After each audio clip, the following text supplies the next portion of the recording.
السلام علیکم دوستو، میں Sarim Ashraf N S C TET classes پر آپ کا سواگت کرتا ہوں، خیر مقدم کرتا ہوں۔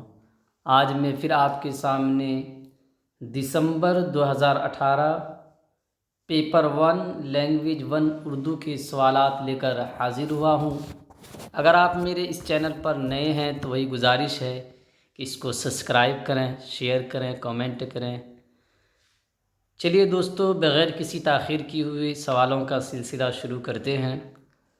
آج ہمارے سامنے سب سے پہلے فن تدریس کی کچھ سوالات ہیں، اس کو حل کرتے ہیں، پھر ہم اقتباس کو حل کریں گے۔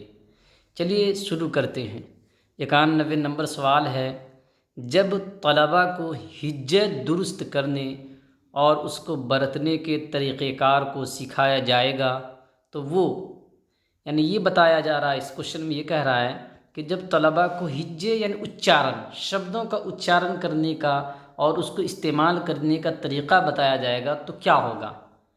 ان کے سیکھنے کی مہارت کو تیز کریں گے، ہے نا، ان کے سیکھنے کی مہارت کو تیز کریں گے، ان کی اصلاح کر کے بہتر بنائیں گے، ان کے بہاؤ میں اضافہ کریں گے، ان کی تخلیقی صلاحیتوں کو بہتر بنائیں گے۔ تخلیقی صلاحیت یعنی کریٹیو ایبیلیٹی۔ اگر کوشچن کو آسانی سے اچھے سے سمجھیں گے تو دوستو اس کا جواب 2 نمبر آپشن آپ کا ہو جائے گا۔ یہ کہہ رہے ہیں کہ ان کی اصلاح کر کے بہتر بنائیں گے۔ سوال یہ کہہ رہا ہے کہ جب طلباء کو ہجے درست کرنے کا مطلب یہ ہوا کہ آپ نے بچے کا پہلے ایویلویشن کیا، مولیانکن کیا، اور اس مولیانکن میں آپ کو لگا کہ بچے سیکھنے پہ کہیں پہ کمزور ہیں، تو آپ اس کی اصلاح کرنے، جب آپ اس کی اصلاح کریں گے تو پھر اصلاح کرنے کے بعد اس کے اندر بہتری آئے گی، تو یہ والا 2 نمبر جو آپشن ہے وہ صحیح ہو جائے گا۔ چلیے 92 نمبر کوشچن دیکھتے ہیں، کیا کہہ رہا ہے؟ زبان کی کلاس میں تعمیراتی نظام کا مطلب ہے نا، تعمیراتی نظام یعنی سنرچناتمک پدھتی، ہے نا، سنرچناتمک پدھتی، اسٹرکچرل میتھڈ، ہے نا، سسٹم، تو اس کا کیا مطلب ہوتا ہے؟ جس کی بات جو ہے وائیگوچکی کرتے ہیں۔ طالب علموں کو مختلف اقسام کا مطالعہ کرنے کی ترغیب، یعنی طالب علم کو مختلف طرح کی بھن پرکار کی جو ہے ادھین کی طرف پریرت کرنا، کیونکہ اس سے اچھی طرح کسی مسائل کے حل میں پہنچتے ہیں۔ یعنی بھن پرکار کے ادھین کریں گے تو اس سے کسی بھی سمسیا کے سمادھان میں آسانی ہوتی ہے۔ دوسرا یہ کہہ رہا ہے کہ طلباء کو استاد کے جانب سے سہولت دی جاتی ہے کہ وہ اپنے نظریات کو بڑھانے کے لیے مختلف میڈیا کا استعمال کریں، یعنی یہ کہ طلباء کو سہولت دی جاتی ہے کہ وہ کیا کریں کہ اپنے نظریات، ان کی سمجھ کو بڑھانے کے لیے کیا کریں، جو ملٹی میڈیا ہے اس کا استعمال کریں۔ اور 3 نمبر ہے دوستو آپشن، طلباء اپنی ذاتی سمجھ، خود کا سوئیں کی سمجھ اور جانکاری کی بنیاد پر دنیا کے تجربہ، انوبھو شدہ شے اور عکاس کے ذریعے زبانی مہارتوں میں اضافہ کرتے ہیں۔ اور چوتھا ہے دوستو، طلباء اپنے ذاتی طور پر سیکھنے کے طریقہ کار کو تیار کرتے، پھر اسے تجربہ کرتے ہیں۔ تو تعمیراتی نظام جو ہے دوستو وہ یہ کہہ رہا ہے کہ طلباء اپنی ذاتی سمجھ اور جانکاری کی بنیاد پر، تعمیراتی نظام تو یہی کہہ رہا ہے کہ طلباء اپنی ذاتی سمجھ اور جانکاری کی بنیاد پر دنیا کے تجربہ شدہ شے اور عکاس کے ذریعے زبانی مہارتوں میں اضافہ کرتے ہیں۔ یہ والا آپشن ہو جائے گا۔ چلیے 93 نمبر دیکھتے ہیں دوستو، مندرجہ ذیل میں سے کسی ہندوستانی علاقائی زبان کو ترقی دینے کا دعویٰ نہیں مانا جاتا ہے، یعنی ہندوستانی جو چھیتریہ بھاشائیں ہیں ان کے وکاس کے لیے کس کو دعویٰ نہیں مانا جاتا ہے؟ لوگوں میں اس کو نہ جاننے کی خواہش، سہولت کا استعمال، اس کے وسیع پیمانے پر ناگزیر ترجمے کی دشواریاں۔ تو لوگوں میں اس کو نہ جاننے کی خواہش، اس کو جو ہے دعویٰ نہیں مانا جاتا ہے۔ چلیے 94 نمبر دیکھتے ہیں، بہت آسان ہے، اگر سمجھ میں نہیں آیا تو آپ کامنٹ کیجئے گا۔ 94 ہے کہ زبان کی حصولیابی ہوتی ہے ضرورت کے مطابق ذخیرہ الفاظ کا استعمال کرنا، یعنی ضرورت کے مطابق آوشکتا انوسار جب ہم الفاظ شبد کو اس کا استعمال کریں گے تو اس سے زبان کی حصول یابی ہوگی۔ ماحول کی حوصلہ افزائی کے لیے ایک تکنیک جس میں بچے اپنی زبان سیکھتے ہیں۔ تیسرا ہے گرامر کا تجزیہ انالائسس، کسی زبان کو جامع کرنے کے لیے ایک منظم نقطۂ نظر ہے۔ اور چوتھا ہے انسانی دماغ کی بے شمار صلاحیت کی وجہ سے زبان سیکھنے کے عمل کو جاری رکھا جاتا ہے۔ تو جانتے ہیں کہ چومسکی کہتے ہیں کہ انسان کے ذہن میں ایک LED ہوتا ہے، ایک صلاحیت ہوتی ہے بھاشا کو سیکھنے کی، اور اسی کے ذریعے سے جب بچہ کیا کرتا ہے بھاشا کو سیکھتا ہے۔ تو 4 نمبر آپشن ہو جائے گا۔ 95 نمبر دیکھتے ہیں دوستو، زبان کے معلم مندرجہ ذیل میں سے کس طرح لکھنے کی مہارت پیدا کر سکتے ہیں؟ 4 مہارتیں ہوتی ہیں، سننا، بولنا، پڑھنا اور لکھنا۔ یہاں پہ کہہ رہا ہے کہ لکھنے کی مہارت کو کیسے پیدا کر سکتے ہیں، اس کو بڑھا سکتے ہیں۔ املا کروا کر، بچوں کو صاف لکھنے کے لیے کہنا، ذہن میں محفوظ جو اپلبدھ خیالات ہیں، وچار ہے، اس کو اپنی زبان میں لکھنے کے لیے کہنا، بچوں کو مضمون کے ذریعے سیکھنے کے لیے کہنا۔ تو آپ جانتے ہیں بالکل آسان سوال ہے کہ ذہن میں محفوظ جو خیالات ہیں بچے، ان کا استعمال کر کے بچے جو زبان کو صحیح سیکھیں گے تو یہ زیادہ افیکٹو ہوگا، فائدہ مند ہوگا۔ چلیے 96 نمبر کوشچن دیکھتے ہیں دوستو، مندرجہ ذیل میں سے زبان میں کس کے ذریعے صلاحیت پیدا کی جا سکتی ہے؟ نیچے 4 چیزیں ہیں، 4 اس میں سے آپ کو بتانا ہے کس کے ذریعے سے زبان کی صلاحیت کو بیدار کیا جا سکتا ہے، پیدا کیا جا سکتا ہے، بڑھایا جا سکتا ہے۔ طلباء سے بات چیت کر کے، اگر طلباء نہیں سمجھ رہے ہیں تو ان کو خاموش بیٹھنے کی صلاح، سجیشن، مشورہ دے کر، غلطیوں کی نشاندہی کر کے اور اس کی اصلاح کر کے، یعنی اس میں سدھار کر کے۔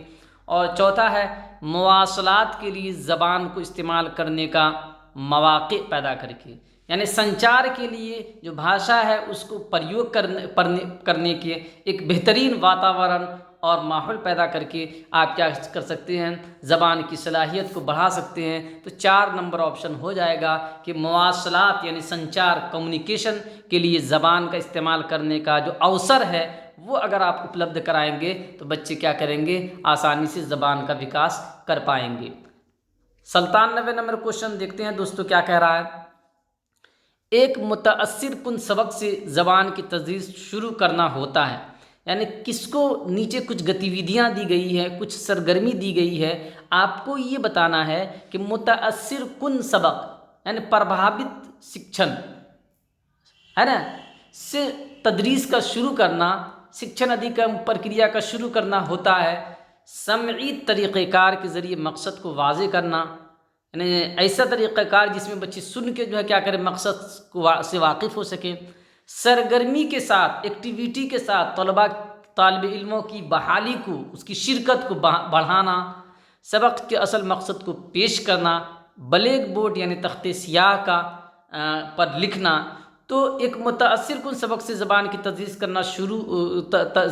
تدریس شروع کرنا تب مانا جائے گا جب سرگرمی کے ساتھ طالب علم اس سبق میں کیا کریں گے، شرکت کریں گے، تو اس کو ہم مانیں گے کہ یہ ایک متاثر کن کیا ہے، سبق ہے یا تدریس ہے، شکشن ہے۔ 2 نمبر آپشن ہو جائے گا 97 کا۔ چلیے 98 دیکھتے ہیں۔ معالجاتی تعلیم ایک عمل ہے، معالجاتی تعلیم جس کو کہتے ہیں اب ریمیڈیل کلاس کہتے ہیں، حکم کے ذریعے، ہدایت نامہ کے ذریعے، منفی طریقہ کار کے ذریعے، نظریاتی طریقہ کار کے ذریعے۔ تو معالجاتی تعلیم جو ہوتا ہے دوستو وہ ہدایت نامہ کے ذریعے ہوتا ہے، انسٹرکشن کے ذریعے ہوتا ہے، نردیش کے ذریعے ہوتا ہے۔ آپ بچی کو کیا کرتے ہیں، تعلیم دیتے ہیں، اس کی کٹھنائیوں کو دور کرنے کی کوشش کرتے ہیں۔ 99 نمبر کوشچن ہے دوستو، زبان میں مہارت پیدا کرنے کا طریقہ کار کو سکھایا جانا چاہیے۔ زبان میں مہارت پیدا کرنے کے طریقہ کار کو سکھایا جانا چاہیے کہ بچے زبان میں کیسے مہارت حاصل کرے، اس کے لیے آپ کو کیا کرنے کی زیادہ آوشکتا ہے کہ بچے زبان میں مہارت حاصل کر سکیں۔ صاف وضاحت کے ذریعے، تنہائی میں یعنی اکیلے میں ایک منظم طریقہ کار سے